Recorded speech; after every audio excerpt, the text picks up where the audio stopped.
Hi hello ನಮಸ್ಕಾರ. ಅಶ್ಯೂಸ್ ಕಿಚನ್ಗೆ ಸ್ವಾಗತ. ನಾನಿವತ್ತು ನಿಮಗೆ ದಿಢೀರ್ ಅಂತಾನೆ ದೋಸೆ ಹೇಗೆ ಮಾಡೋದಂತ ಹೇಳ್ಕೊಡ್ತೀನಿ. ತುಂಬಾ ಸುಲಭ.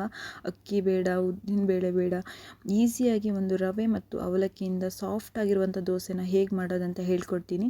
ಮೊದಲಿಗೆ ನಾವು ಒಂದು ಬೌಲ್ನ ತೊಗೋಬೇಕು. ಅದಕ್ಕೆ ನಾನು ಒಂದು ಮುಕ್ಕಾಲು ಕಪ್ ಆಗೋಷ್ಟು ಅವಲಕ್ಕಿನ ಹಾಕ್ಕೊಂಡಿದ್ದೀನಿ. ನಿಮ್ಮ ಹತ್ರ ದಪ್ಪ ಅವಲಕ್ಕಿ ಇತ್ತು ಅಂತ ಹೇಳಿದ್ರೆ ಅರ್ಧ ಕಪ್ ಸಾಕಾಗುತ್ತೆ. ಇವಾಗ ಅವಲಕ್ಕಿನ ನೀಟಾಗಿ ವಾಶ್ ಮಾಡ್ಕೋಬೇಕು. ಇವಾಗ ಅದಕ್ಕೆ ನಾನು 1 ಕಪ್ ಆಗುವಷ್ಟು ರವನ ತೊಗೊಂಡಿದ್ದೀನಿ. ರವನ ತೊಗೊಂಡು ಅದಕ್ಕೆ ನಾನು ಒಂದು ಅರ್ಧ ಕಪ್ ಆಗುವಷ್ಟು ಮೊಸರನ್ನು ತೊಗೊಂಡಿದ್ದೀನಿ. ಆ್ಯಕ್ಚುಲಿ ನಿಮ್ಮ ಹತ್ರ ಹುಳಿ ಮೊಸರು ಇದ್ದರೆ ಅದನ್ನ ಹಾಕ್ಕೊಳ್ಳಿ.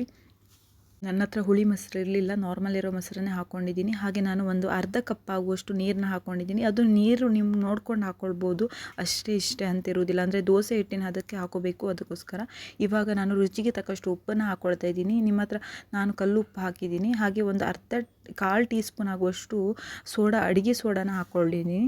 ನೀವು ಉಪ್ಪು ನೋಡ್ಕೊಂಡು ಹಾಕ್ಕೊಳ್ಬೋದು. ಇವಾಗ ಇದನ್ನು ನಾವೊಂದು 10 ನಿಮಿಷ ನೆನೆಯಕ್ಕೆ ಬಿಡಬೇಕು. ಅಂದರೆ ಅವಲಕ್ಕಿ ಸ್ವಲ್ಪ ನೆನಿಬೇಕನ್ನೋ ಕಾರಣಕ್ಕೋಸ್ಕರ ಒಂದು 10 ನಿಮಿಷ ನೆನೆಯಕ್ಕೆ ಬಿಡಲಿ. ಅವಲಕ್ಕಿ ನೆಂದ ಮೇಲೆ ರುಬ್ಬಕ್ಕೆ ಮಾಡ್ಬೋದು.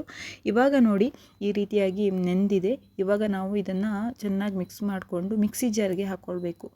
ನೀವು ಮಿಕ್ಸಿ ಜಾರ್ಗೆ ಹಾಕಿ ಈಗ ಉದ್ದಿನ ದೋಸೆ ಎಲ್ಲ ಹಿಟ್ಟು ಯಾವ ರೀತಿ ಇರುತ್ತೆ ನೋಡಿ, ಅದೇ ರೀತಿಯಾಗಿ ನುಣ್ಣಗೆ ರುಬ್ಕೋಬೇಕು. ನಿಮಗೆ ಇದು ಜಾಸ್ತಿ ಹೊತ್ತು ಬೇಡ. ನಾವೀಗ ಹುಳಿ ಮೊಸರು ಹಾಕೋದ್ರಿಂದ ಇನ್ನೂ ಚೆನ್ನಾಗಿ ದೋಸೆ ಚೆನ್ನಾಗಿ ಅಂದರೆ ಬಬಲ್ಸ್ ಆಗಿ ಚೆನ್ನಾಗಿ ಬರುತ್ತೆ. ಇವಾಗ ನೋಡಿ ಈ ರೀತಿಯಾಗಿ ನುಣ್ಣಗೆ ರುಬ್ಕೊಂಡಿದ್ದೀನಿ.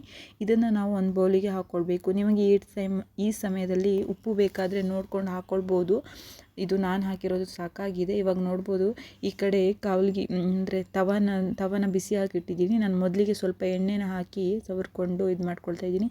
ಬಿಸಿ ಆದಮೇಲೆ ನಾವು ಜಾಸ್ತಿ ಇದು ತೆಳ್ಳಗೆ ಮಾಡಬಾರ್ದು. ಸೆಟ್ ದೋಸೆನ ಸ್ವಲ್ಪ ಅಗಲ ಮಾಡಿಕೊಂಡು ಕ್ಲೋಸ್ ಮಾಡಿ ಮುಚ್ಚಬೇಕು.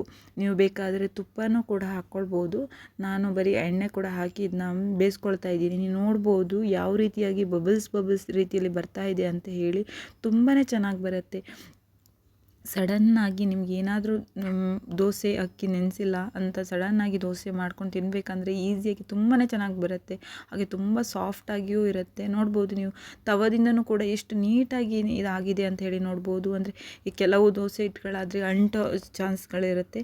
ಬಟ್ ಇದೇನೂ ಆಗಿಲ್ಲ ನೋಡಿ, ಎಷ್ಟು ಚೆನ್ನಾಗಿ ಬಂದಿದೆ ಅಂತೇಳಿ. ನಾನು ಮತ್ತೆ ನಿಮಗೆ ದೋಸೆನ ಬಿಟ್ಟು ತೋರಿಸ್ತಾ ಇದ್ದೀನಿ. ನೀವು ನೋಡ್ಬೋದು ಯಾವ ರೀತಿಯಾಗಿ ಬಬಲ್ಸ್ ಹುಳಿ ಅಂದರೆ ಮೊಸರು ಹಾಕಿರೋದ್ರಿಂದ ದೋಸೆ ತುಂಬಾ ಚೆನ್ನಾಗಿ ಬರುತ್ತೆ. ಹಾಗೆ ನಿಮಗೆ ಈ ವಿಡಿಯೋ ಇಷ್ಟ ಆಗಿದರೆ ಪ್ಲೀಸ್ ಒಂದು ಲೈಕ್ ಮಾಡಿ. ಹಾಗೆ ಫ್ಯಾಮಿಲಿ ಫ್ರೆಂಡ್ಸ್ ಜೊತೆ ಶೇರ್ ಮಾಡಿ. Thanks for watching.